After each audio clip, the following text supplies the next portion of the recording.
My parents kicked me out at 17 for being gay. Now they want my bone marrow for their golden child. They erased me at 17. 15 years later, they returned, smiling, asking for my marrow, and calling it family. I used to think families had gravity, not the cute kind, like magnets on a fridge, holding up school pictures and shopping lists. I mean real gravity, the kind that pulls you back no matter how far you drift, the kind that makes you believe, even on your worst day, there's a place you belong. Then I came out at 17, and my father proved gravity can be reversed. It was a Tuesday. I remember that because Tuesdays were my mother's clean sheets day. Everything in the house smelled like lemon detergent and control. The kitchen counters were wiped in straight lines, as if germs were political enemies. The living room was staged like it was waiting for guests who never came. Throw pillows placed at perfect angles, family photos aligned like evidence. My father sat in his recliner with the news on, volume too loud, the way he liked it, so it felt like the television agreed with him. My brother Kyle had practice after school. He dumped his football bag in the hallway, cleats and sweat and entitlement spilling out of it. My mother hated that bag, but she never told Kyle to move it. She just stepped around it, as if the world should accommodate him. I stood at the edge of the living room like a kid waiting outside a principal's office. My hands were sweating. My mouth kept going dry, like my body was trying to swallow the words before they could escape. I'd rehearsed the sentence all day. I'm gay. Simple. 3 syllables. A fact about me, not a debate, not a threat. But in my family, facts only mattered if my father approved them. My mother was folding towels on the couch. She didn't look up.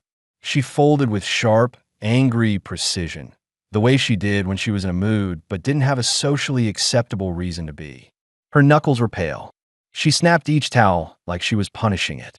I cleared my throat. My father muted the TV, slowly, like I'd interrupted something sacred.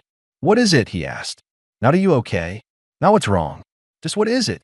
My heart was a trapped bird in my chest. I said anyway, "I'm gay." For a half second, there was nothing. No explosion.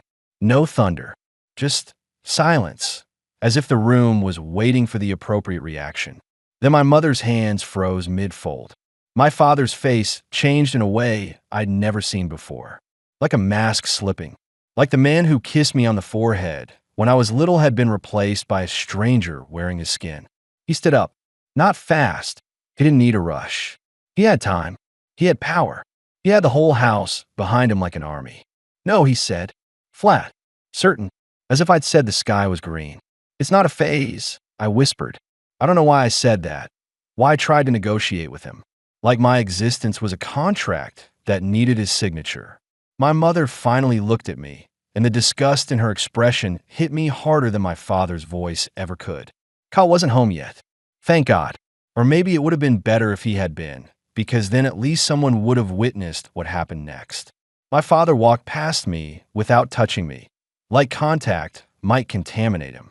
He went down the hallway to my room. I followed, stumbling, my legs shaking. "Dad, please." He yanked my closet open. He didn't even pretend this was a conversation. It was a procedure, a removal. He grabbed my backpack, then my duffel bag from under my bed, then my school hoodie, my jeans, my socks, anything he could reach.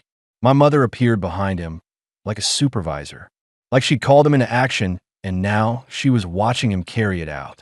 He didn't use suitcases. He used trash bags. The black kind, thick and crinkly, the kind you use for broken furniture and yard waste.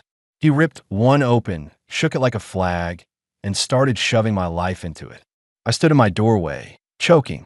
"Stop," I said. "Please stop." He didn't look at me. He stuffed the bag, tied it with a violent twist, and shoved it into my arms. "You're not bringing that into my house," he said. "I am in your house," I said, and my voice cracked on the word "am." Like even my throat wasn't sure I still belonged. My mother's voice was quiet. It was almost worse because of that. Soft cruelty, domesticated. "Do not make this harder," she said, like I was the problem for having feelings. My father walked me down the hallway like a security guard escorting a trespasser. He opened the front door. The cold air slapped my face. He placed the second bag on the porch. Then he pulled out his wallet, peeled off a 20 like he was paying for a service, and pressed it into my hand. "There," he said. "Don't say we didn't do anything for you." I stared at that $20 bill. My whole body went numb. That's what my worth was, apparently. One crisp bill and 2 trash bags. "No son of mine is going to live like that under my roof," my father said. He used a word after that, one I won't repeat here, spat like a curse. Then he stepped back inside. My mother didn't say goodbye. She didn't say she loved me.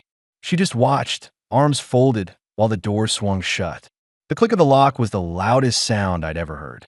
I stood on that porch with trash bags full of my clothes and a 20 in my hand, and I realized something terrifying. Families don't always have gravity. Sometimes they drop you, and they don't even look down to see if you survive. There are 2 kinds of nights when you're 17 and homeless. The first kind is adrenaline. You're moving, calling people, trying to treat it like an emergency you can fix with enough effort. You tell yourself it's temporary. You tell yourself you'll be back home by morning. You tell yourself your parents are just angry, that they'll cool down, that this is a misunderstanding. The second kind is the one that comes after. The one where your phone battery is low, and you're sitting on someone's couch pretending to sleep, staring at a ceiling you don't recognize, listening to strangers breathe in the next room. That second kind is when you finally understand nobody is coming. I call my best friend Sam first. Sam answered on the second ring, voice thick with sleep. When I told him what happened, there was a pause, and then the sound of him sitting up. "Where are you?" he asked. "Outside," I said. I'm on the porch." "Stay there," he said. "I'm coming." I didn't stay on the porch. I couldn't. The humiliation was too much. I dragged the bags down the driveway and sat on the curb like discarded furniture. Sam pulled up 10 minutes later in his mom's minivan, still wearing pajama pants and hoodie. He looked at me, took in the trash bags, the $20 bill crumpled in my fist, and his face did something I'll never forget. He got angry. Not awkward angry. Not uncomfortable angry. Protective angry. He got out, walked straight to me, and hugged me so hard I could barely breathe. "Get in," he said. In the van, he kept glancing at me like he was afraid I'd disappear. "What did you say?" he asked. "Exactly." I told him. I expected him to be shocked, or scared, or to say something like, "I support you, but my parents might not." He didn't. He just clenched his jaw and said, "Okay." Then he drove me to his house. And that's when I met the people who would quietly, steadily become my real family. Sam's mom, Mrs. Patel, opened the door in a robe, hair in a messy bun, eyes sharp and awake like she'd been waiting. She looked from Sam to me, from my face to the trash bags. "What happened?" she asked. I tried to talk. I couldn't. My throat locked up. Sam said his parents kicked him out. Mrs. Patel's face hardened. "For what?" Sam hesitated. I forced the words out. "Because I'm gay." Mrs. Patel didn't flinch. She stepped aside, and she said something that, to this day, still makes my eyes burn. "Come in," she said. "It's cold." That was it. No interrogation. No judgment. No debate. Just warmth. She gave me tea. Real tea, not the dusty bag kind. She put honey in it. She sat across from me at the kitchen table like she had all the time in the world. "My husband is asleep," she said quietly. "We'll talk tomorrow. Tonight you rest." I waited for the other shoe, for the awkward talk, for the subtle hint that this was temporary. Instead, she made up the guest room, put clean sheets on the bed, left a folded towel and a toothbrush on the dresser like I was a guest, not a burden. In the morning, Mr. Patel shook my hand and asked what I wanted to do after graduation. Like my future mattered. They didn't call my parents to demand an apology. They didn't tell me to go home and make peace. They just made space for me. I lived with them through my senior year. I got a part-time job. I saved money. I learned how to smile again without looking over my shoulder. When graduation came, my biological parents didn't show up. I didn't even invite them. I didn't know how to invite people who had thrown me away. But Mrs. Patel was there. Mr. Patel was there.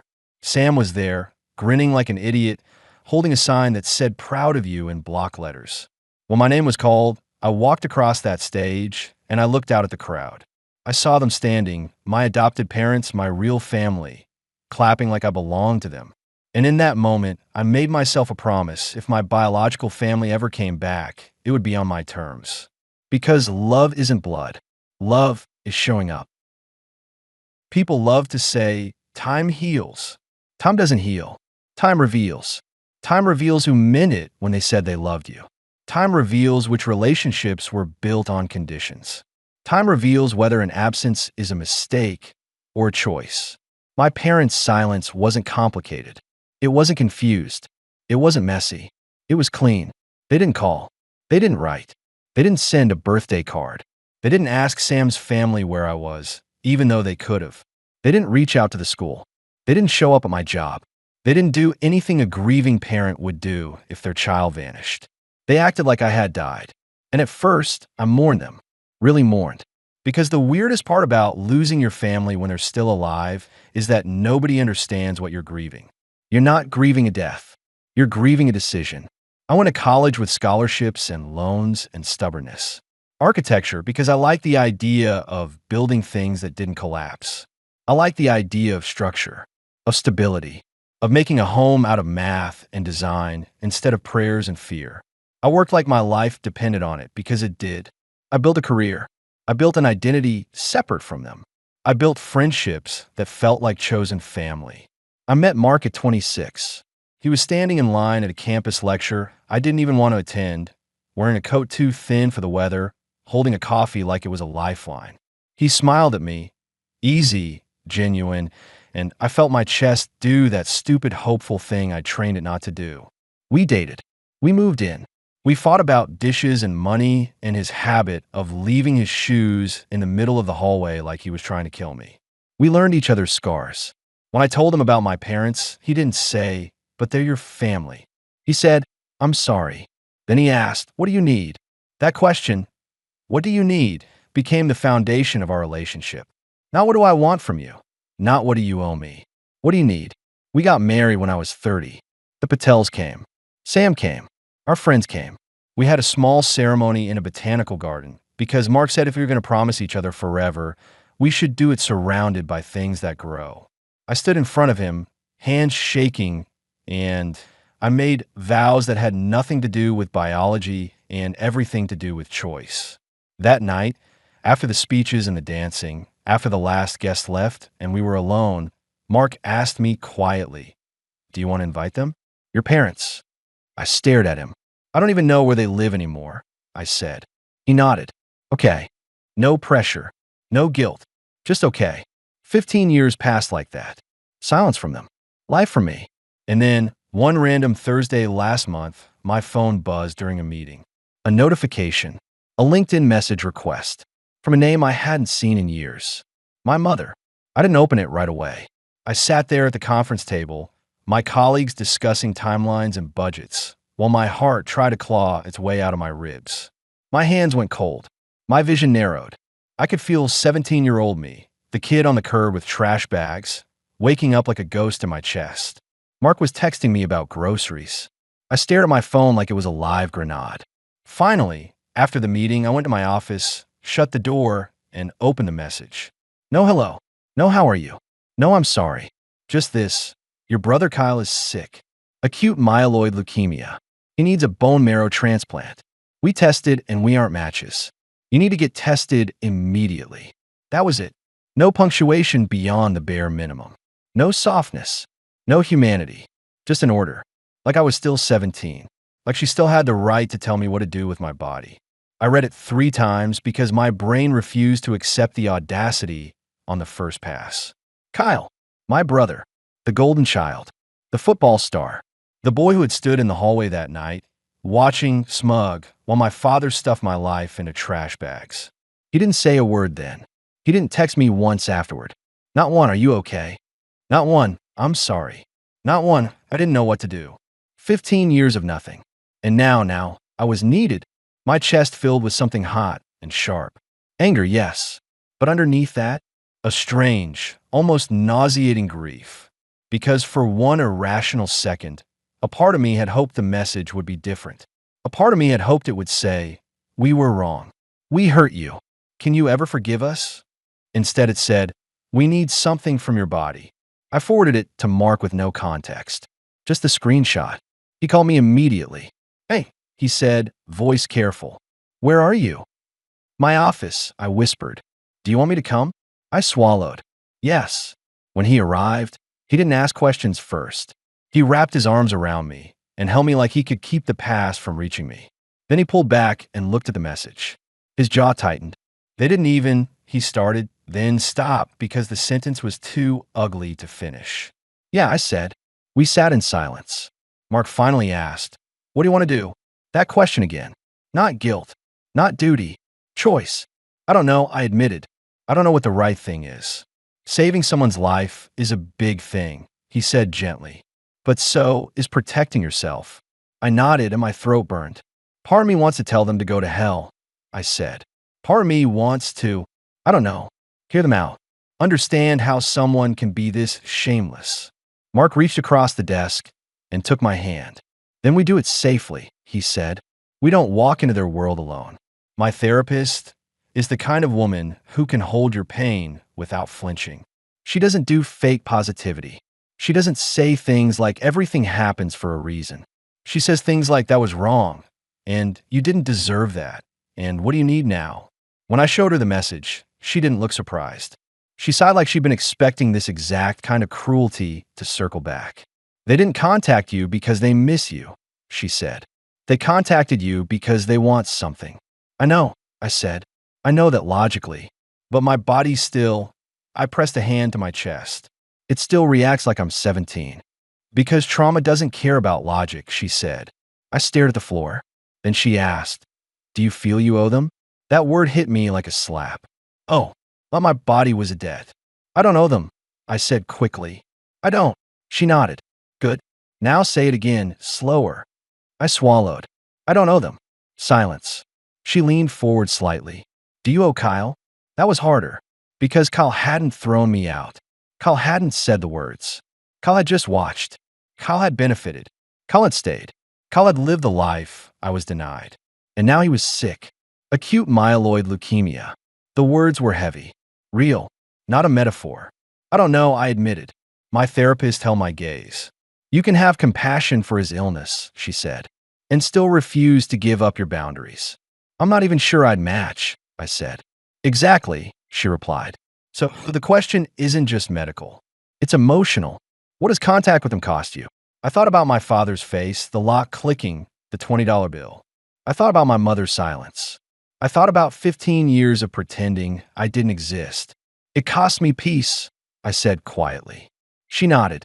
Then if you choose to engage, you do it for you. Not for them. For closure, I whispered. For closure, she agreed. If you need to see them clearly as adults, not as gods. I let out a shaky breath.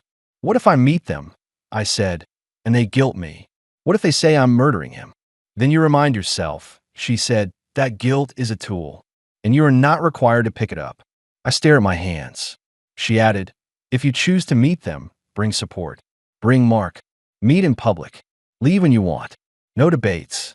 No bargains. I nodded slowly. Okay, I said. But my stomach twisted because somewhere deep down I already knew something. They were not going to come in peace. People who can throw away a child don't suddenly learn humility. They just learn new ways to take. We chose a coffee shop halfway between my office and the last address I remembered from childhood. Neutral territory. Public. Cameras. Witnesses. I arrived early because anxiety makes me punctual. Mark sat beside me, shoulder touching mine. His presence was a steady pulse. Proof that I wasn't 17 anymore. Proof that I had someone who would walk out with me if this went sideways. My hands were wrapped around a paper cup I didn't even want. The bell above the door jingled, and suddenly they were there. My mother first. She looked older, of course. Everyone ages. But the expression on her face hadn't changed.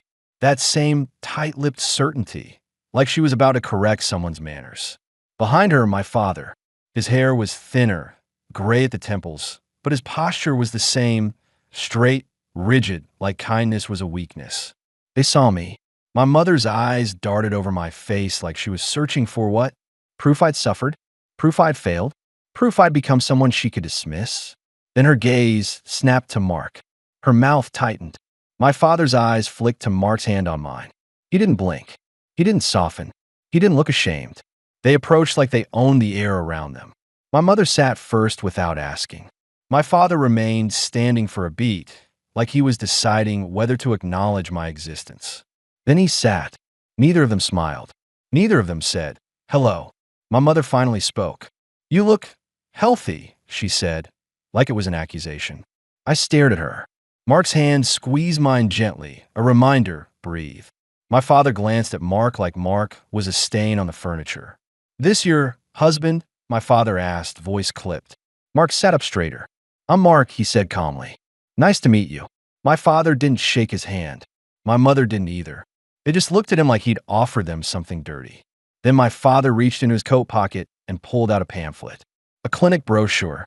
He slid it across the table, tore me like a bill. "We made an appointment," he said. "Tomorrow morning, 8 a.m. I stared at the pamphlet. I actually laughed. It startled even me, a sharp, humorless sound that tasted like disbelief. My father's eyes narrowed. "What's funny?" I placed my coffee cup down carefully because my hands were shaking. "You made an appointment for me," I repeated. "Yes," he said like this was obvious. "You'll go in, do the swab. If you match, they schedule the procedure next month." Mark's fingers tightened around mine. My mother leaned forward. "Kyle is very sick," she said. "We don't have time for drama." Drama. As if my homelessness had been a theatrical phase. As if my childhood had been an inconvenience. I looked at them, really looked, and I realized they hadn't come to reconnect. They'd come to command. "I'm not doing that," I said. My mother's face flushed red instantly. "Excuse me?" I said no. I repeated, voice steadier now. "I'm not going to your appointment." My father's jaw flexed. "Don't be selfish." There it was. The script. The old familiar script where I was always the problem. Mark spoke before I could. "You don't get to show up after 15 years and demand." My mother's eyes snapped to him, full of pure disgust. "This is family business," she snapped. Mark didn't flinch. "He is my family." My father slammed his hand on the table hard enough to rattle the cups. People turned. I felt 17 again for half a heartbeat. Then I reminded myself, I can leave. "I'm holding a grudge?" I asked, turning back to them. "You threw me out with trash bags and $20. My mother's nostrils flared. "You're exaggerating." I blinked. "I lived on couches." "That was your choice," she said. "You could have apologized." "Apologized? For being gay." My father leaned in, voice low. "We are willing to look past your lifestyle." For Kyle. Lifestyle. Like I'd chosen this the way someone chooses a hobby. He continued, "If you do this, we'll invite you to Thanksgiving. We can start over." I stared at him. They thought Thanksgiving was a currency. They thought tolerating me was payment. They thought my body was theirs to bargain for. "I don't want your Thanksgiving," I said quietly. My mother's eyes widened like I'd slapped her. "I have a family," I continued, nodding slightly toward Mark. "I have people who showed up when you didn't. You don't get to erase me for 15 years and then demand my marrow like I'm a spare part." My father's face darkened. "Kyle is your brother. Kyle watched you kick me out," I said. "He never called, never texted, never asked if I was alive." My mother's voice rose. "He was a child. So was I said, and my throat tightened. "And I was the one in the street." Silence stretched. My father's mouth tightened. "You're going to let him die because of your bitterness." Mark's hand trembled in mine. Not fear, but anger. I leaned forward slightly. "Listen to me carefully," I said. "If Kyle dies, it will be tragic. But it will not be murder. And it will not be because I said no to people who threw me away." My mother reached across the table suddenly and grabbed my wrist. Her grip was surprisingly strong. "If you don't do this," she hissed, "you will have his blood on your hands." I yanked my arm back, so hard my chair scraped the floor. I stood. Mark stood with me instantly, like we were connected by a wire. Every instinct screamed run. But I looked down at them one last time, because closure sometimes looks like clarity. "If you wanted a brother for him," I said, voice shaking but clear, "you shouldn't have thrown his brother away." Then I turned and walked out. The bell jingled above the door. And behind me, my mother's voice chased us into the street. "You selfish monster." Mark didn't stop walking. Neither did I. But my chest felt like it was full of broken glass. Because I knew, deep down, I hadn't just said no to a request. I declared a boundary against people who had always believed boundaries were for other families. And people like that don't accept no, they punish it. It started the next morning, not with a knock on my door, not with a phone call, with a notification. I was brushing my teeth when my phone buzzed on the counter. I glanced at it through the mirror, toothpaste foam still in my mouth. 1. Friend request. Antonice. 2. Message. Unknown. 3. Tag on Facebook. Family emergency. My stomach sank so fast it felt like I'd miss a step on the stairs. I rinsed, wiped my mouth, and opened Facebook, an app one rarely used anymore, a relic from a younger version of me who still thought staying connected was automatically healthy. At the top of my feed was a post with my mother's profile picture. Her smile in that photo was the kind she wore at church. Gentle, maternal, tragic. The caption was a dagger wrapped in lace. Please pray for our son Kyle. He is fighting AML leukemia. He needs a bone marrow transplant. We reached out to his brother for help, but he has refused. We are devastated. A mother's heart is breaking. Below it, a family photo from years ago. My parents. Kyle. Me, cropped to the side like an afterthought. My name was tagged. My husband's name was tagged. And in the comments, it was a feeding frenzy. People I hadn't seen since high school. Women who used to pat my head in Sunday school. Men who used to shake my father's hand and call him a good provider. Old neighbors. Old classmates. People whose lives had never intersected with mine except in passing. They were suddenly experts on my character. How could you do this to your family? This is evil. Your parents gave you life and you can't give it back? He's your brother. Grow up. God will judge you. And then the ones that made my hand shake. This is what happens when you choose that lifestyle. He's always been selfish. The devil got him. Mark walked into the bathroom and saw my face. What happened? He asked immediately. I turned the phone toward him. He read for 10 seconds, and his expression went from confusion to fury so fast I felt heat radiate off him. They tagged you, he said, voice low. They tag you too, I whispered. Mark's jaw tightened. He scrolled, eyes narrowing. Look at this, he said, pointing at a comment from someone named Pastor Jim. I always warned your parents about the influence of sin. If you let your brother die, you will answer for it. Mark exhaled sharply through his nose, like he was trying not to explode. They are weaponizing religion, he said. They always did, I replied. But this wasn't just weaponizing religion. This was weaponizing the illusion of motherhood. Because my mother's post wasn't screaming. It wasn't cruel. It was soft and wounded and reasonable, crafted so anyone reading it would instinctively side with her. A mother crying, a family in crisis, a brother refusing to help.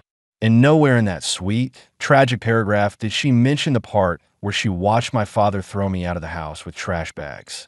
Nowhere did she mention the word he used. Nowhere did she mention 15 years of silence. The comments multiplied with every refresh. People were sharing it. A cousin I barely knew wrote, I'm shaking. I can't believe you're doing this. Someone else posted, he should be ashamed of himself. My mother replied to a comment with perfect, practiced sorrow. We love both our sons. We just want our family whole again. I stared at that sentence until my eyes blurred. We love both our sons. She'd erased me for 15 years. And now she loved me because my bone marrow might be useful. Mark took the phone gently from my hand. Okay, he said, voice steady in the way it got when he switched into crisis mode. We're not reacting emotionally. We're documenting. I blinked. Documenting? Yes, he said. Screenshots, links, dates, everything. Because this isn't just family drama. This is harassment and defamation. Defamation. The word sounded too formal for what this felt like calling a wildfire unauthorized heat. My chest tightened. I don't want to be in a war with them, I whispered. Mark looked at me carefully. You're not starting it, he said. But you can't pretend it isn't happening. He handed the phone back to me. What do you want? He asked. That question again. It was like Mark kept putting the steering wheel back in my hands whenever someone else tried to take it. I stared at my mother's post. What did I want? I wanted to scream the truth into the comments. I wanted to expose them. I wanted to write a long, detailed post that started with when I was 17 and ended with you don't get to demand my body now. But I also knew something about people who live on social media outrage. They don't want truth. They want a villain. And if I fought them in the comments, I'd be handing them a stage. My therapist's words echoed in my head. Guilt is a tool. You're not required to pick it up. I swallowed. I want them to stop, I said, voice small. Mark nodded. Then we do the next right thing. One step at a time. He pulled up his laptop. First, we screenshot everything. Then we talk to your therapist. Then we decide if we respond publicly, privately, legally, or not at all. I watched him work, hands quick and efficient, saving evidence like he was building a wall. And as the screenshots piled up, I realized the smear campaign wasn't just about Kyle.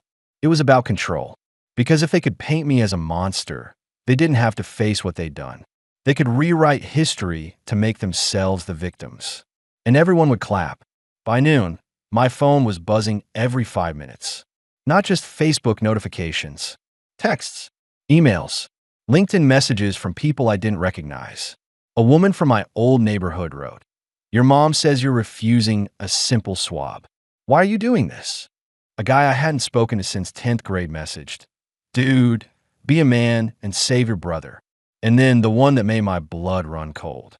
A message request on LinkedIn from my mother again. No greeting, no apology. Just, people are seeing who you really are. Your job will not want a monster like you representing them. I stared at that sentence, heart hammering. Mark read it over my shoulder. "Okay," he said, voice suddenly sharper. "That's a threat." My hands trembled. "Do you think she—" "Yes," he interrupted gently. "Yes, she will try." And she did. At 2:17 p.m., my assistant knocked on my office door. Her expression was careful. "There's an email," she said, holding out a printed page. It came to the general inbox, and HR was looped in. My stomach dropped. I took the paper. My eyes skimmed the top. Subject: urgent, employee ethics concern from my mother's email address. I felt dizzy. Mark, who had insisted on coming to my office with me that day, just in case, stood immediately. "What does it say?" he asked. I read. My mother had written a long, syrupy email about how heartbreaking it was that her son refused to save his brother, and how she felt it reflected a concerning lack of compassion and moral character. She didn't accuse me of a crime. She didn't have to. She planted the idea that I was unethical, that I was cruel, that I was a liability. At the end, she wrote, "I hope your company understands what kind of person they employ." I could hear my pulse in my ears. I'd worked for years to build a reputation in my field: architecture, project management, client trust. My work depended on relationships and credibility. I wasn't a faceless employee in a back office. I interacted with clients. I led teams. I presented. If my parents managed to poison even a sliver of that, they could damage my life again. I looked up at Mark. "This is insane." Mark's eyes were dark. "No," he said quietly. "This is predictable." I swallowed, throat tight. "What do we do?" He pointed at the email. "We respond to HR before the story defines you." I stared at him. "I don't want to drag my personal life into work." Mark's voice softened. "I know, but they already did. You don't have to share details. Just enough to establish boundaries and make it clear you're being harassed." My hands felt numb as I walked down the hall to HR. The HR manager, Cynthia, greeted me with professional calm, but I could see the curiosity in her eyes. "Thanks for coming," she said. "We received a message from someone claiming to be your mother." Mark sat beside me, silent but solid. Cynthia slid a copy of the email across the table. "I want to be clear," she said. "We're not here to judge your family situation. We're here to ensure workplace safety and protect the company from disruptions." "Do you feel threatened?" "Threatened." That was the word. I hesitated, and then I heard my therapist's voice again. "Say it slower." "Yes," I said. "I do." Cynthia nodded. "Okay. Have there been attempts to contact coworkers or clients?" "Not yet," Mark said calmly. "But we expect escalation. We're documenting harassment and defamation." Cynthia's eyes flicked to Mark. "Are you legal counsel?" Mark shook his head. "No, I'm his spouse, but we'll involve an attorney if necessary." Cynthia took notes. "We can flag your profile," she said. "We can instruct front desk security not to allow uninvited visitors. And if any calls or messages come through, We'll route them to HR and not to your team. I felt my shoulders release a fraction. Then Cynthia asked gently, would you like to provide context we can keep confidential? It helps us respond appropriately if they contact again. My throat tightened. I didn't want to say it out loud in a corporate office. I didn't want my pain turned into a file. But I also didn't want my parents' story to be the only story. So I said the truth, but the trimmed version. My parents and I have been estranged for 15 years, I said. They initiated contact recently because of a medical situation involving my sibling. I declined a demand they made. Since then, they've been harassing me publicly and attempting to contact my employer. Cynthia's expression shifted, something like understanding. I'm sorry, she said quietly. Then she straightened. We'll support you. If they attempt to interfere with your work, we'll address it. As we left HR, Mark took my hand. You did good, he said. I stared at the floor. I feel like I'm being punished for surviving. Mark squeezed my hand. You're being punished for refusing to be used. That was it. That was the core. They didn't want reconciliation. They wanted compliance.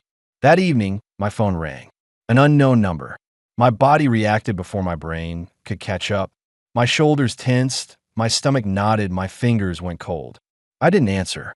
It rang again. Then a text came through. Kyle, it's me. Can you talk? I stared at his name on my screen like it was a mirage. Kyle, 15 years of silence. Now, can you talk? Mark sat beside me on the couch, watching my face. That's him, I whispered. Mark didn't say you should.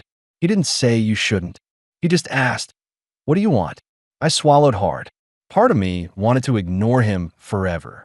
Let the silence be the answer he'd given me for 15 years. But another part, some stubborn, wounded part, wanted to hear his voice. Not my parents' voice through him. His. I typed back, yes. But not tonight. Tomorrow. And not through mom and dad. A pause. Then, Kyle. They're freaking out. They said you hate me. My throat tightened. I typed, I don't hate you, but I don't trust them. If you want to talk, it's you and me. 3 dots appeared. Disappeared. Then Kyle, okay. Just okay. Not I'm sorry.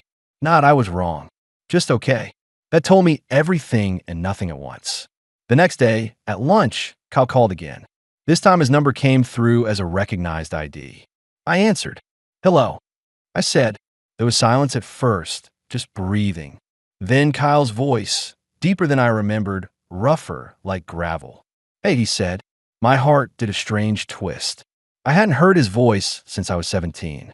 I try to picture him now. He'd be 29, not a teenage jock anymore. A man. As so, I said, hating that my voice shook. You wanted to talk. Kyle exhaled. Yeah, listen, I don't know how to do this. That sentence startled me because it sounded human, not confident, not smug. I waited. He cleared his throat. They told me you refused, that you said you'd rather I die.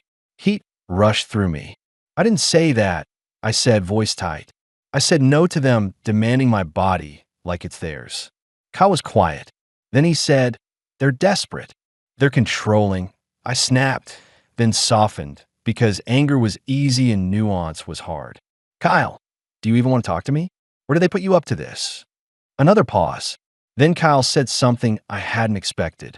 I asked for your number, he said. They didn't want to give it to me. My breath caught. What? They said you'd cause drama. They said you'd make it about that. About being gay. The old shame. The old scapegoat. My hands gripped the phone. So why call? I asked. Why now? Kyle's voice went quiet. Because I'm scared. There it was. Not entitlement. Not arrogance. Fear. I swallowed hard, throat burning. I'm sorry you're scared, I said carefully. Kyle exhaled again. And I know I haven't. I haven't been good. My stomach tightened. Good was doing a lot of work in that sentence. Do you remember the night Dad kicked me out?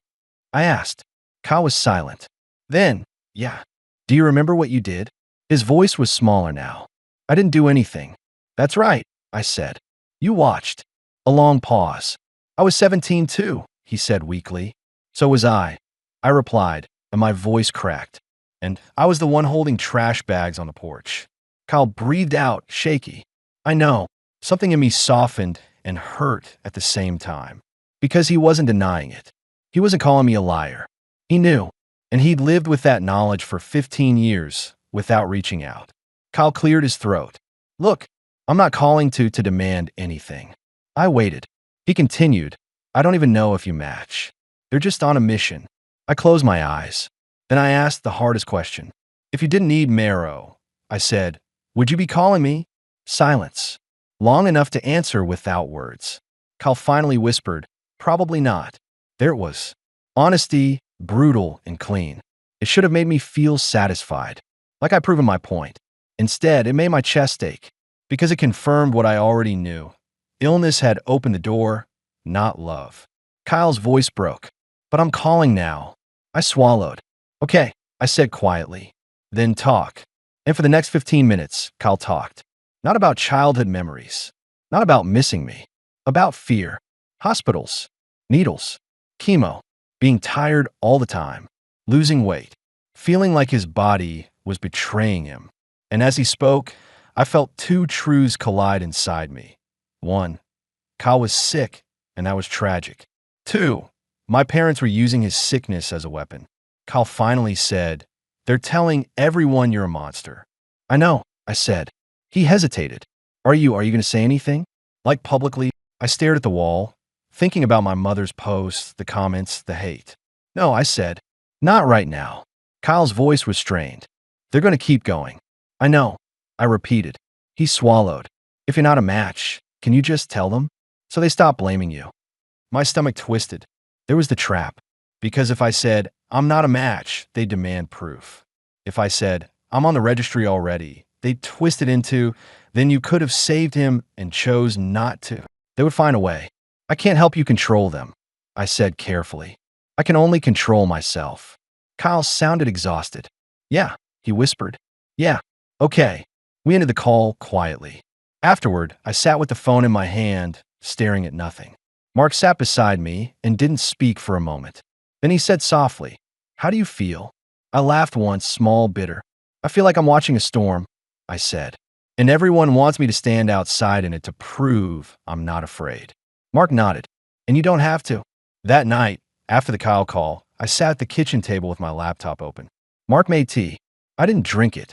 I kept thinking about the bone marrow demand, about the way my father slid the pamphlet across the table like my body was a tool he owned. And I kept thinking about the truth I hadn't told anyone, not even Kyle. Years ago, when I was 24, a co-worker's mom had cancer. There was a registry drive, people signing up, swabbing cheeks, making jokes to hide how scared they were. I'd signed up without hesitation, not because I wanted to be a hero, because I knew what it was like to be thrown away. I knew what it was like to need help and not get it. So I joined the national database quietly. No announcements, no social media post, just a swab and a signature and a private promise. If I could help a stranger someday, I would, which meant something important. If I was a match for Kyle, an immediate, close genetic relative, the system might have flagged it. Not through my parents, not through Facebook, through the medical process, anonymously, in its own channels. If I hadn't been called, there was a strong chance I wasn't a match, or at least not the best one. And yet my parents were acting like I was withholding the one cure. They weren't reacting to medical reality. They were reacting to the word no. Mark set the tea down and sat across from me. You're thinking hard, he said. I stared at my hands. I'm on the registry, I admitted. Mark blinked. Wait, what? I joined years ago, I said, for a drive at work.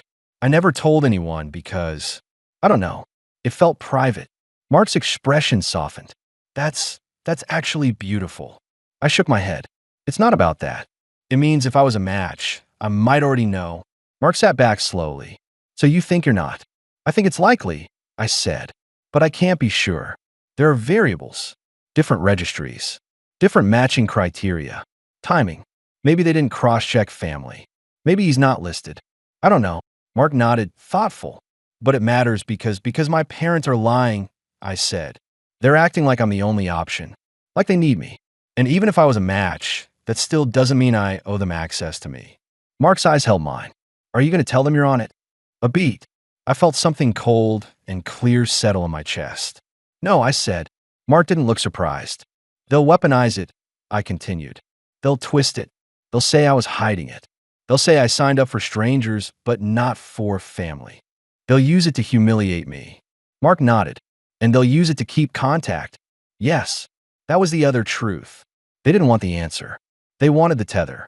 If I engaged, if I explained, if I defended myself, they'd use it as a rope around my waist to pull me back into their orbit. Mark reached across the table and took my hand. So we keep it private, he said, and we handle the harassment. I exhaled shakily. They're going to keep escalating. Mark's voice was steady. Then we escalate in the right direction. Documentation, legal steps, boundaries. I nodded slowly, but my stomach twisted, because deep down I knew something else too. This wasn't the worst they could do. My parents had always believed they were righteous. And righteous people don't stop when you say no. They don't negotiate. They punish. That night, as I lay in bed beside Mark, sleep wouldn't come. I kept seeing my mother's Facebook post, the comments, my father's hand slamming the table. And somewhere in the dark, my phone buzzed again. A notification, another tag, another share, another person calling me a monster. Mark shifted beside me, half asleep, and whispered, "What is it?" I stared at the screen. And in that moment, I realized the next phase wasn't going to be online. They tried shame. They tried pressure. They tried threatening my job. What was left was showing up. In person, uninvited. And when people like my parents show up, they don't come to talk. They come to take. It happened on Saturday. Of course it did. Weekdays were too easy to explain away. I'm at work. I'm in a meeting. I can't. But Saturdays?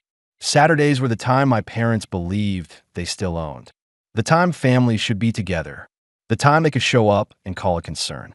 Mark and I were leaving a grocery store when I saw them. At first, my brain refused to translate what my eyes were seeing. My mother standing by the cart return, hands clasped like she was waiting for a prayer circle. My father leaning against a black SUV like it was a prop in a performance. Their faces set in that same expression from the coffee shop, tight and determined, as if the world owed them compliance. I stopped so abruptly Mark bumped my shoulder. "What is it?" he asked, then followed my gaze. His whole body went rigid. "Oh my God," he murmured. My mother saw us and lit up, not with warmth, but with that particular kind of victory people get when they've successfully cornered you. She stepped forward quickly. "There you are," she said, as if we were late to dinner. Mark's hand slid into mine instantly. A protective reflex. I wanted to turn around. I wanted to walk back into the store and hide behind the cereal aisle. I wanted to pretend I'd never seen them. But my parents had already chosen the stage. A public parking lot, full of strangers and witnesses and plausible deniability. If I ran, they'd call me unstable. If I stayed, they'd call me cruel. Either way, they'd get what they wanted, my attention. I forced my feet to keep moving, not toward them, but toward our car. Calm, controlled, like my therapist had taught me. My mother matched our pace, staying too close. "We need to talk," she said. "No," I replied.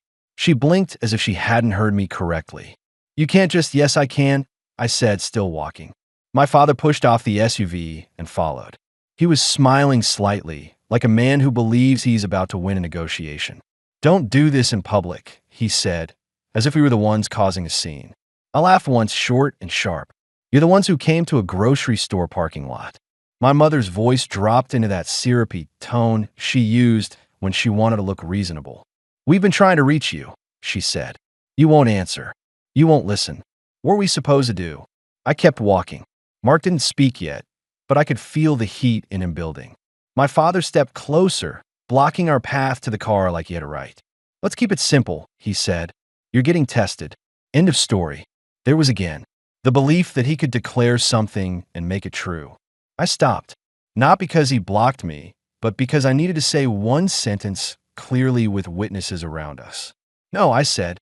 My father's smile snapped off his face. "Don't embarrass your mother." My mother put a hand to her chest dramatically. "Kyle could die," she said loudly enough for nearby people to hear.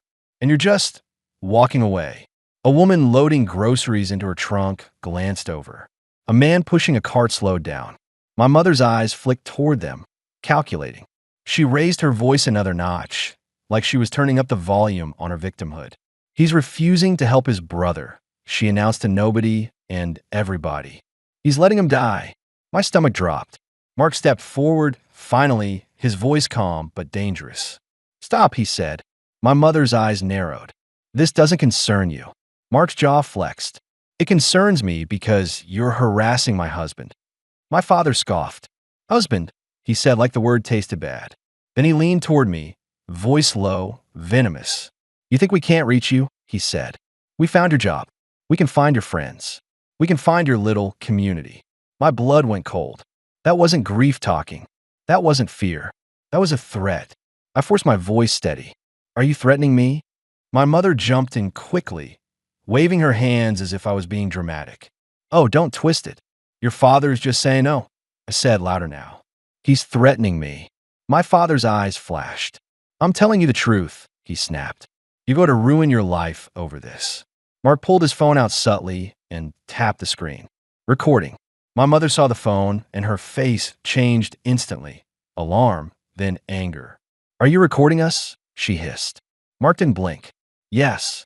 My mother's eyes widened, then darted toward the onlookers again. She raised her voice as if she were the one being attacked. See, she cried. This is what we're dealing with. Cold, cruel, no compassion. My father stepped closer to Mark, puffing himself up. Turn that off, he demanded. Mark's voice stayed calm. No, my father's hand twitched like he wanted to grab the phone. My body reacted before my mind could. 17-year-old panic surged. He's going to hit someone. He's going to break something. He's going to make this ugly. I lifted my chin. Back up, I said to my father. He stared at me like he couldn't believe I'd given an order. Then he smiled, small and nasty. Look at you, he said. So brave now, hiding behind him. My mother seized the moment, her voice turning vicious. Not loud this time. Private poison. You always were weak, she said to me. Always needed someone to rescue you. Mark's hand tightened around mine, and I felt something inside me snap, not in a dramatic movie way, in a quiet, final way, like a door locking.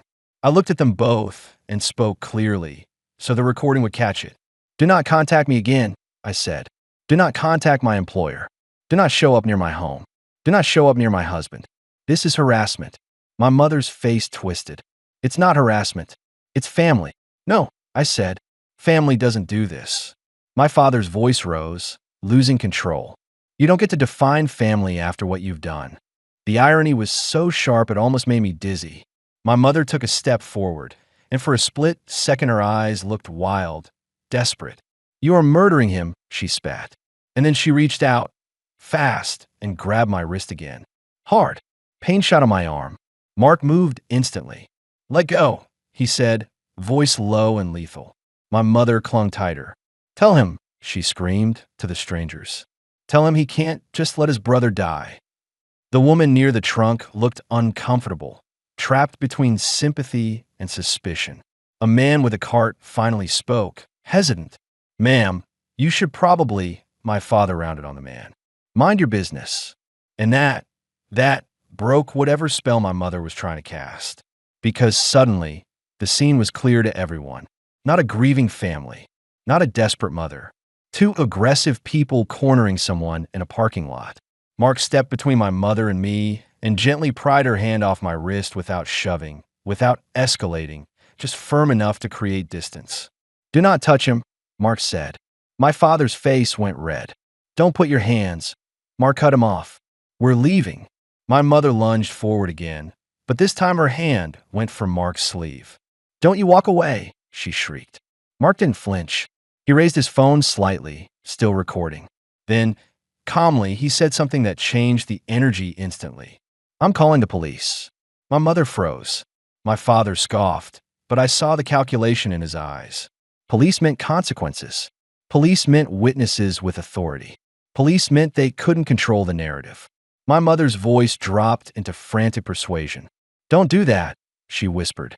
We're your parents. I stared at her. 15 years ago, she had watched my father throw me out and lock the door. Now she wanted the word parents to function like a magic spell. I stepped back toward our car, wrist aching. You stopped being my parents the night you abandoned me, I said quietly. My mother's face went pale. For a second, something flickered there, maybe guilt, maybe rage, maybe the realization that she couldn't rewrite that sentence in real time. My father stepped forward again, trying to reclaim control. "You're making a mistake," he said. "If Kyle dies, everyone will know why." I met his eyes. "Everyone already knows who you are," I said. Then Mark and I got into the car. I didn't look back until we pulled out. They were still standing there, my mother shaking, my father furious, both of them suddenly small in the wide parking lot. Two people who had confused entitlement with power. My wrist throbbed. Mark drove with both hands tied on the wheel, jaw clenched. Neither of us spoke for a full minute. Then he said, voice flat with anger, "They put their hands on you." I stared out the window. "Yeah." Mark's voice shook. "That's it. We're done playing defense." I swallowed. A familiar feeling rose. Guilt trying to crawl into my throat like smoke. "They're desperate," the guilt whispered.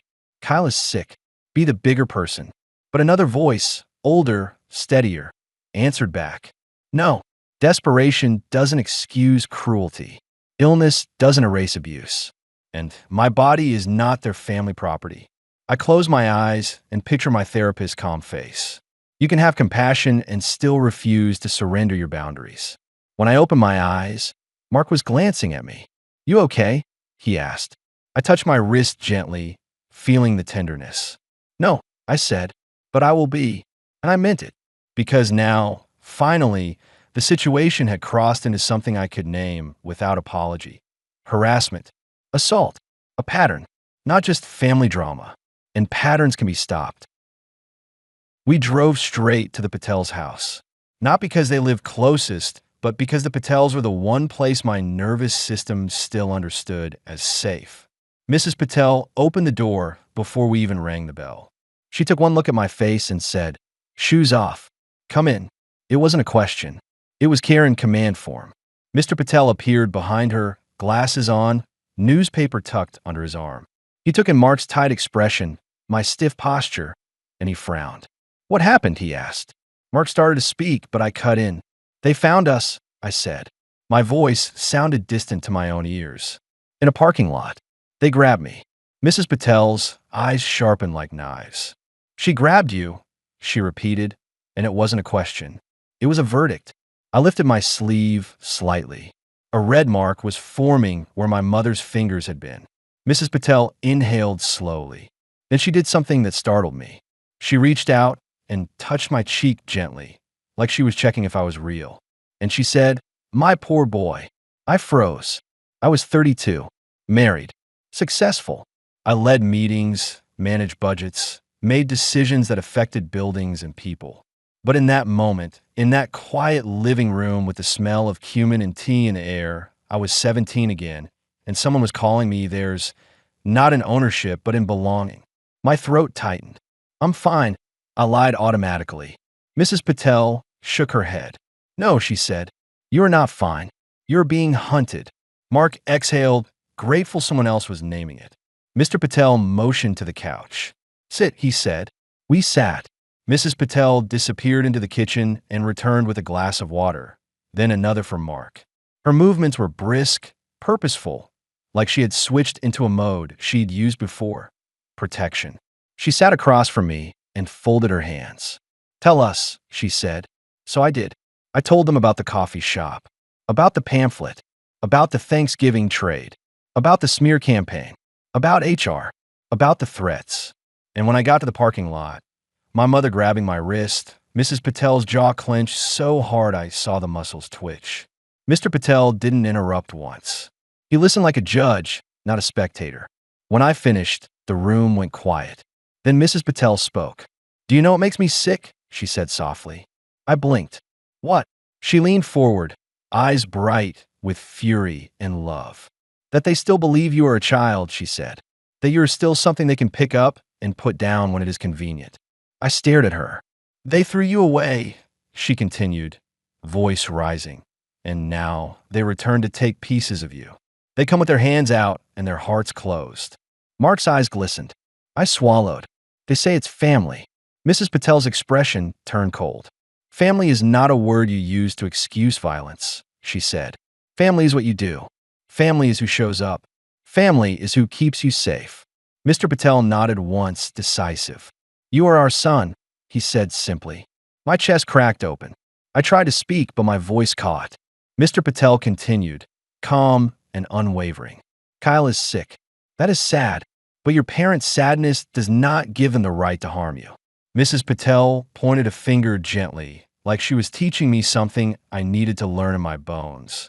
You can pity them, she said. You can pity Kyle. You can grieve the situation. But you do not give your body to people who would break you again. I stare at my hands, shaking. Mark's hand found mine. Mrs. Patel's voice softened, but her words stayed sharp. They're using the public, she said. They're using shame. That means they have no respect for you as a person. If you give in, they will learn a lesson. I looked up. What lesson? I whispered. Mrs. Patel held my gaze. That hurting you works, she said. Silence filled the room. Mr. Patel cleared his throat. We will help you, he said. We have friends, lawyers, people who understand this. We will not let them destroy your peace. I blinked, stunned. You don't have to. Mrs. Patel cut me off. We chose you, she said, and we do not unchoose. My throat tightened again. I felt something shift inside me, a looseness like the past had been clenched in my body and was finally releasing. Because it wasn't just Mark standing beside me. It was my whole chosen family closing ranks. And my biological parents, whatever power they thought they had, suddenly felt smaller. Mrs. Patel stood. Now, she said, clapping her hands once like a commander, we make a plan. Plans are funny things. When you're raised in a house like mine, you learn that plans are temporary because your parents can change the rules whenever they want. But in the real world, outside of their orbit, plans can be enforced. Documents can be filed. Lines can be drawn in ink. Mrs. Patel called someone while Mark and I sat at her kitchen table. I heard her voice, polite, firm, precise.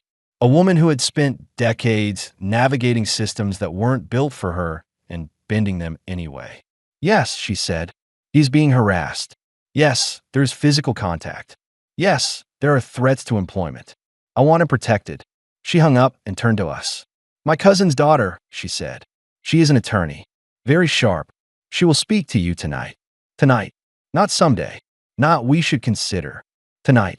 By 7 p.m., we were on a video call with a woman named Priya. Priya looked like she'd stepped out of a courtroom. Hair neatly pulled back, eyes steady, voice calm and clipped. Okay, she said after introductions. Tell me exactly what happened, in order. So I did again, this time with Mark adding details and with the screenshots open on my laptop. Priya listened without flinching. When I finished, she nodded once. This is actionable, she said. My stomach tightened. Actionable how? Priya began listing options like she was reading a menu, and somehow that made it less terrifying. First, a formal cease and desist letter, she said. It will instruct them to stop contacting you, stop contacting your employer, stop posting defamatory statements, and stop showing up in person. It will include that any further contact will be documented and may result in legal action. Mark asked, will that actually work? Priya's mouth tightened slightly. Sometimes it scares people into stopping, she said. But more importantly, it creates a paper trail. It shows you asked them to stop, clearly and formally. I nodded slowly. Second, she continued, you can report harassment and assault to the police based on the physical contact in the parking lot. Whether they pursue charges depends on local policy and evidence. But the report also creates documentation. I glanced at Mark. He nodded. Third, Priya said, if they continue contacting your employer or making false statements that harm your reputation, we can consider a defamation claim, or at minimum a request for injunction. My mouth went dry. That sounds intense. Priya's voice softened slightly. You do not have to do everything, she said, but you should protect yourself. You're not being dramatic. This is harassment. I stared at the screen. I'd spent 15 years trying to be low maintenance about my trauma. Trying not to inconvenience anyone with my pain. Trying not to look like the stereotype my family wanted to paint me as. But protecting myself wasn't drama. It was adulthood. Priya asked, do you want to respond publicly? A statement. My stomach flipped. I don't know. Priya nodded. Public responses can backfire, she said. But a short statement can also be useful if you want to neutralize their narrative without feeding the fire. Mark leaned forward. What would that look like? Priya said, something like, "This is a private family matter. I'm aware of misinformation being shared. Harassment and threats are being documented and addressed through appropriate channels. Please respect my privacy. No details. No debate." I exhaled slowly. That felt possible. Then Priya asked something that made my chest tighten again. "One more thing," she said. "Do you believe they might show up at your home?" "Yes," my body screamed. "I think so," I admitted. Priya nodded. "Then increase your security," she said. "Doorbell camera if you don't have one. Inform neighbors. Inform your building. Have a plan for what you do if they arrive. Do not engage, call police, document." Mark's hand squeezed mine. Priya continued, "Also block them. Not because you're weak, but because you don't need direct access for them to harm you." I hesitated. "If I block them, they'll escalate," Mark finished quietly. Priya nodded. "They might," she said, "but they're escalating already. Blocking simply stops the drip feed of stress. You can still receive communication through legal channels." I swallowed, then nodded. "Okay," I said. "Cease and desist. Police report. Security." Priya's gaze softened. "Good," she said. "You're reclaiming control." After the call, Mark and I sat at the Patels' kitchen table in silence. Mrs. Patel poured more tea like tea could solve everything. Mr. Patel said, "You did not deserve this." I nodded, throat tight. Mark finally spoke. "I want to send a statement," he said. "The short one, just to stop the bleeding." I stare at my phone, imagining the comment section, the hate, the demands for proof. A short statement wouldn't convince the trolls. Nothing would, but it would signal something important. I wasn't hiding. I wasn't ashamed, and I wasn't available for manipulation. "Okay," I said. Mark drafted it and handed it to me. I read it twice. My finger hovered over post. I thought about the 17-year-old me on the curb. I thought about my mother's hand on my wrist. I thought about Kyle's voice, scared, tired, honest. Then I posted, "I'm aware of misinformation being shared about a private family medical situation. Harassment and threats are being documented and addressed through appropriate channels. Please respect my privacy. No details. No defense. No debate." Within seconds, comments appeared. "Coward. Monster. If you weren't guilty, you'd explain." "He's hiding the truth." But mixed in, quietly, were others. People who'd seen the parking lot video Mark had recorded and didn't know how to process it. Because yes, Mark had made a decision while I was still shaking. He had sent the video to Priya for documentation. And somehow it had leaked. Not publicly yet, not widely, but enough that the narrative was cracking at the edges. Someone commented, "Why is your mom grabbing you like that?" Another, "This doesn't look like loving parents." My mother's account replied quickly, "He's twisting everything. We are desperate." My father posted, "He's letting his brother die out of spite." And then, like a match to gasoline, an old high school acquaintance wrote, "Wait, didn't his parents kick him out for being gay?" My stomach dropped. Mark's eyes widened as he watched the thread explode. Because now the question was out there. Not as my accusation, as someone else's memory. And once a question like that exists publicly, my parents can't fully control where it goes. Mrs. Patel stood behind us, reading over Mark's shoulder. She made a small sound, half scoff, half sigh. "Now," she said, "they will panic." Mark looked up. "What happens when they panic?" Mrs. Patel's eyes were steady. "When people lose control," she said softly, "they do reckless things." As if summoned by her words, my phone buzzed again. A text from an unknown number. Just one line. "If you won't give him Marrow, you'll give him something else." My blood turned to ice. Mark leaned in, read it, and his face went white-hot with rage. "What does that mean?" I whispered. Mark's voice was low. "It means they're not done." And in that moment I understood, with terrifying clarity, that the next move wouldn't be a post, or a tag, or an email. It would be something physical, something that couldn't be ignored. Because people like my parents don't accept boundaries. They try to punish you for drawing them. The text sat on my screen like a stain. "If you won't give him Marrow, you'll give him something else." I read it again and again, as if repetition would make it less real. Mark didn't blink. He just reached for my phone like it was evidence at a crime scene, because now it was. "We're sending this to Priya," he said. My mouth felt full of cotton. "What does it even mean?" Mark's voice was careful. It means intimidation. It means they want you scared enough to comply. Mrs. Patel stood at the counter, hands braced like she was holding herself steady. Mr. Patel had gone very quiet, the kind of quiet that wasn't calm but contained. People say things when they are desperate, Mrs. Patel murmured. Mark looked up sharply. No, he said. People reveal things when they are desperate. He forwarded the screenshot to Priya. Then he called the non-emergency police line to ask about filing a report. Not dramatic, not panicked, just factual. My body, meanwhile, was doing something else entirely. My nervous system didn't care that Mark was calm. It only knew danger. That night, Mark insisted we stay at the Patel's house. I'm not sleeping in our place tonight, he said, not as a question. I wanted to argue on principle, my home, my right, my life, but I couldn't ignore the way my hands wouldn't stop trembling. So we packed an overnight bag like we were evacuating from a storm. Mrs. Patel made up the guest room again. Clean sheets, a folded towel, the same gentle efficiency she'd used when I was 17. You sleep, she told me. We will keep watch. Mr. Patel checked the locks twice. Then he sat in the living room with a lamp on, newspaper open but unread.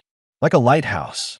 Mark lay beside me, fully clothed except for his shoes, one arm around my waist. His phone was on a nightstand, charged, volume up. I stared at the ceiling. Somewhere around 1:40 a.m., I finally drifted into that shallow kind of sleep where your body rests, but your brain stays crouched. And then it happened. A sound downstairs. Not a crash. Not a scream. Just the unmistakable thud of something hitting the front door. Once. Twice. Then a pause. Then knocking. Firm, deliberate. My eyes snapped open. Mark was already sitting up. Stay, he whispered, and slid out of bed. My heart hammered so hard my ribs ached. I heard Mr. Patel's voice from downstairs, low, controlled. Who is it? A woman's voice answered, too loud, too emotional, too familiar. My son is in there, my mother shouted. Open the door. Mark froze. I felt my stomach drop through the floor. Mrs. Patel's voice cut in, sharp as a blade. He is asleep. You are not welcome here. My mother's tone changed instantly, performative grief. Please, she cried. Please, I just want to talk. Kyle is dying. Then my father's voice, quieter but harder. Open the door, he said. We're not leaving until we see him. Mark's face went pale with rage. He turned back toward me. Stay here, he mouthed. I shook my head, silent tears burning my eyes. I couldn't breathe. Downstairs, Mr. Patel's voice remained steady. You will leave this property, he said, or I call the police. My mother laughed, short and ugly. Call them, she snapped. Tell them a brother is dying and is selfish F. Mrs. Patel cut her off. Do not use that language in my home. There was a beat. Then my father spoke again, cold and calculated. We know he's here, he said. We saw his car. My chest tightened. They had followed us. Mark's jaw clenched so tight, I thought his teeth might crack. From downstairs, I heard Mark's voice now too. This is harassment, he said. You have been warned legally. Leave. My mother's voice rose again. You're poisoning him against us. You're the reason. Then, suddenly, a different sound. A phone dialing. Mr. Patel. And then another closer sound. A neighbor's door opening. Someone stepping out. A voice. Everything okay over here? My mother's tones softened instantly, sweetening like spoiled fruit. Oh, hi, she said, sniffing dramatically. We're just trying to talk to our son. He refuses to help his dying brother. The neighbor hesitated. It's 1 a.m. My father's voice was all righteous outrage. So we're supposed to do nothing while our child dies? Mr. Patel spoke to the neighbor like a man delivering a truth that didn't need embellishment. These people abandoned him as a teenager, he said. Now they are harassing him. Please go back inside. There was a long pause. Then the neighbor said quietly, I'm calling the police too. My mother's voice snapped. Excuse me. You're screaming on someone else's porch at 1 a.m, the neighbor said. Leave. Silence. And then my father, tight and furious. Fine. A shuffling sound. Footsteps retreating down the walkway. My mother's voice, thrown back like a curse.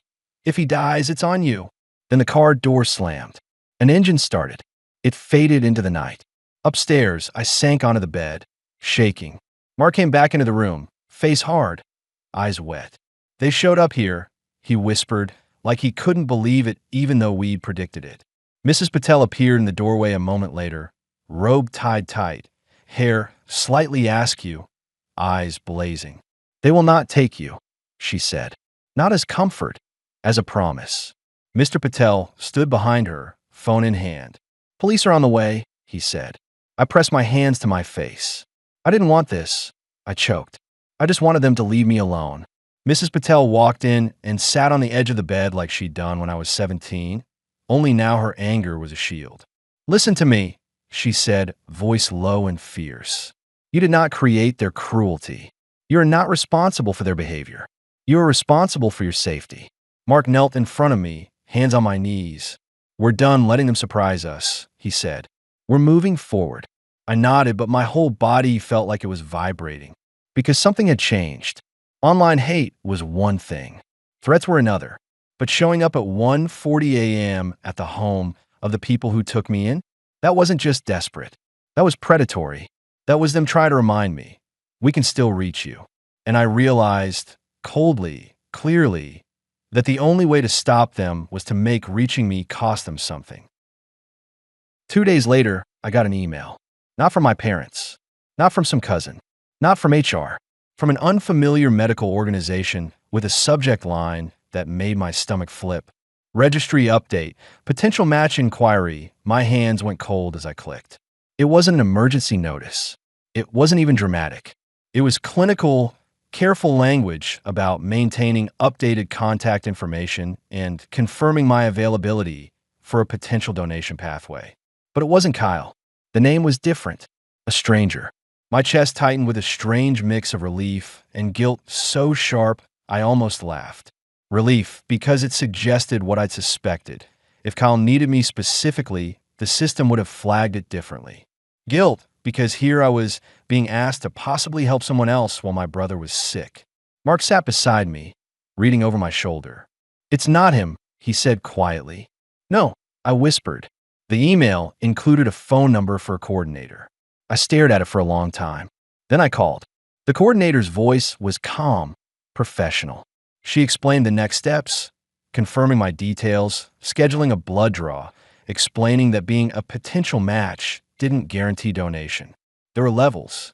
Compatibility. Medical suitability. Consent. Consent. That word mattered. Can I ask a question? I said. Of course, she replied. If I were a match for a family member, I said slowly, would I be contacted directly? The coordinator paused, careful, respectful.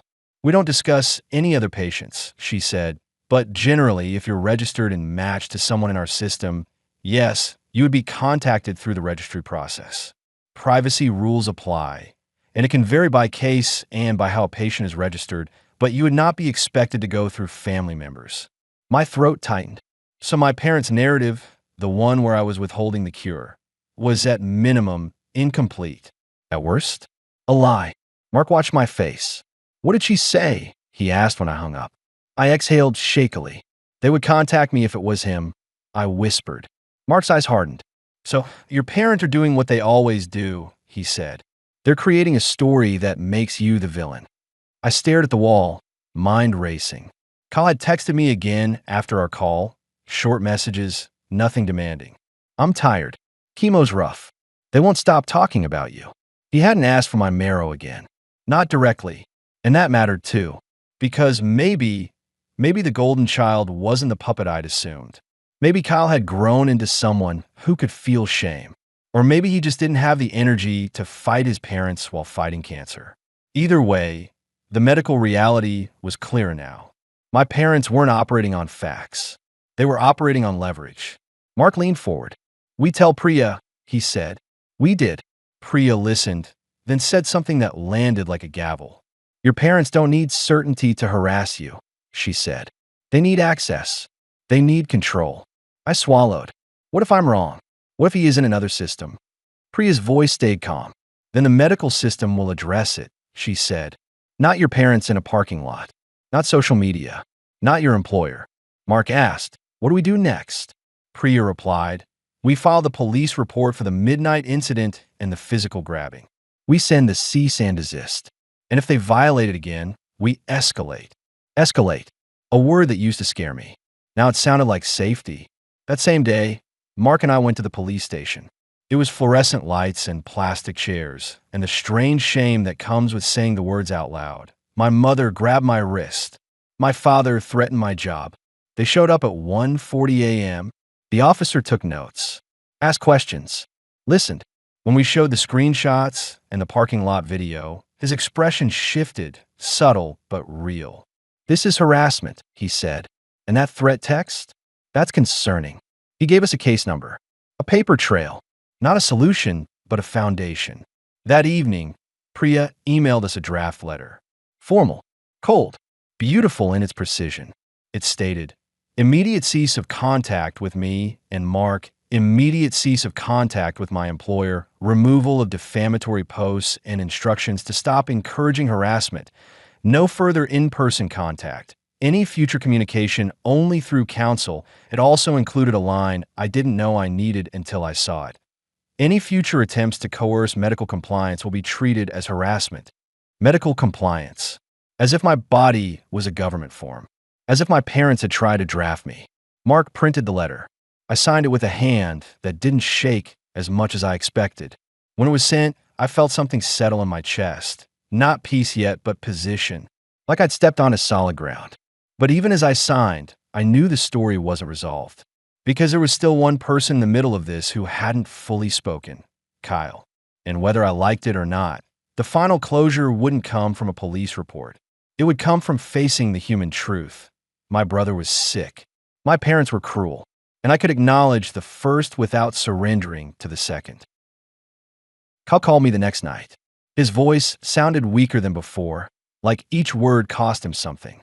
"Hey," he said. "Hey," I replied. A pause. Then he said, very quietly, "They went to your place." My stomach tightened. "Not our place," I corrected gently. "The Patels." Kyle exhaled. "Yeah, they told me they did it." I didn't respond. I waited. Kyle's voice cracked just slightly. "I didn't know," he said. "I didn't know they were going to do that."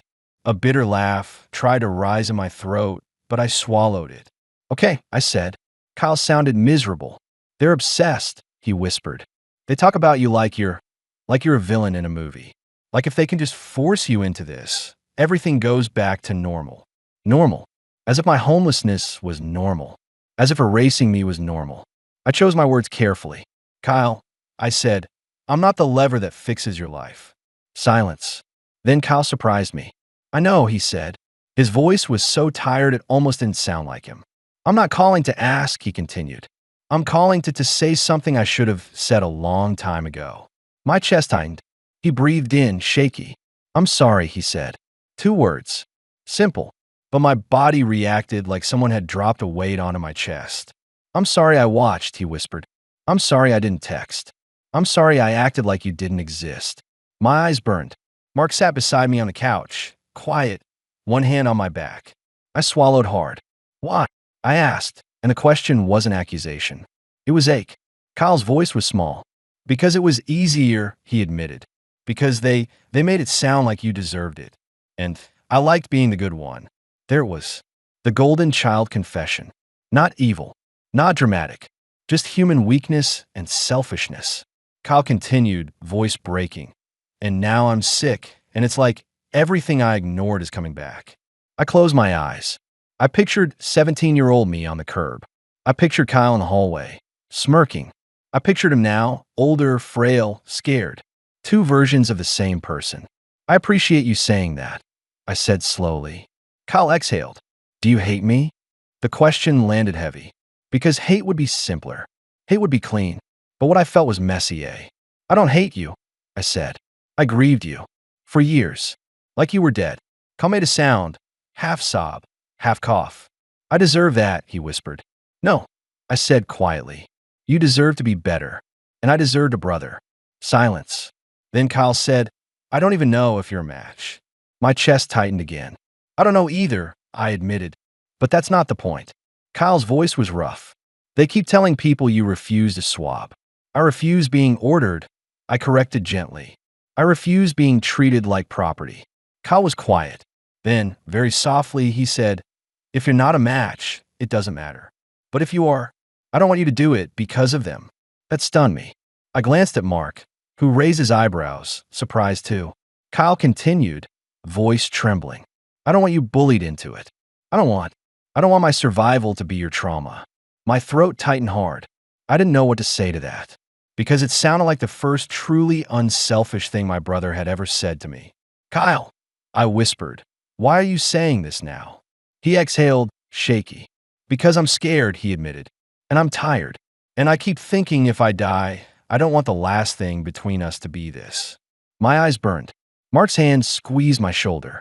I swallowed. "Okay," I said. "Then here's what I can offer." Kyle breathed. "I can talk to you," I said. "I can be honest. I can wish you well. I can listen when you're scared. I can be a person in your life now, if you want that." Kyle's voice cracked. "In the Marrow," I inhaled slowly. "I will not make any decision under coercion," I said. "If a medical system contacts me, I will decide what I'm willing to do based on facts, risks, consent, and my life. Not my parents' demands." Kyle whispered, "That's fair." And then he said the sentence that finally separated him from them. "I'm going to tell them to stop," he said. My heart lurched. "Kyle," I began. "I mean it," he said, voice suddenly firmer. "They're making it worse. They're burning everything. And I don't have the energy for their war." I swallowed. "They won't listen." Kyle's laugh was weak, bitter. "They'll have to," he murmured, "because I'm the one in the bed, not them." A pause. Then he added, quieter, "And if they keep using you to get sympathy, I'll tell the truth." My breath caught. Kyle continued, voice low, "I'll tell them what they did." The air in my lungs felt thin. I didn't know if he could. I didn't know if he would follow through. But the fact that he said it at all was something. "Okay," I whispered. Kyle exhaled, tired again. "Okay." When we hung up, I sat very still. Mark leaned in. "You okay?" I stared ahead, tears sliding down my face without permission. "I don't know," I whispered. But that was the first time in 15 years I heard him sound like a brother. Mark pulled me into his arms. And for the first time since my mother's LinkedIn message, I felt something that wasn't fear. It wasn't peace yet, but it was a crack in the wall. A possibility. The cease and desist letter arrived at my parents' house on a Thursday. Priya sent it certified. Signature required. No pretending they didn't see it. They responded the way people like them always respond when consequences appear. They doubled down. My mother posted again, furious this time. Less polished, less saintly. "He's threatening us with lawyers. All because we asked him to save his brother. This is evil." But something had changed. Because now, under her post, people were commenting differently. Not everyone. Outrage addicts were still outraged. But some people had seen enough. "Why are you posting private medical stuff on Facebook? Why did you show up at 1:40 a.m.? Someone said you kicked him out for being gay. Is that true?" My mother didn't answer those questions. She only replied to comments that praised her. My father posted a rant about ungrateful children and the breakdown of family values. And then, quietly, something happened that mattered more than any post. Kyle texted me. I told them to stop. They screamed. I told them if they keep harassing you, I'll tell everyone why you left. I stared at the message for a long time. Mark read it and exhaled. "Did he really?" Mark asked. "I think he did." I whispered. A day later, the calls slowed. The tags decreased. The random strangers stopped flooding my inbox. Not because my parents suddenly grew compassion, but because someone they actually listened to, Kyle, had told them their crusade wasn't helping. And because Priya's letter made something else clear. If they kept going, it wasn't just family drama anymore. It was legal risk. They didn't respect me enough to stop, but they respected consequences enough to pause. We installed cameras at our home. Security flagged my parents' names. HR kept a file. The police report existed. Priya remained on standby. And slowly, my nervous system began to unclench. Not fully, not quickly, but inch by inch like a fist opening. Kyle, and I talked a few more times. Sometimes he apologized again. Sometimes we just sat in silence on the phone, listening to each other breathe. Two strangers connected by biology and a shared wound. One day he said, "I don't know if I make it." I swallowed hard. I don't know either, I admitted. He whispered, "Thanks for talking to me anyway."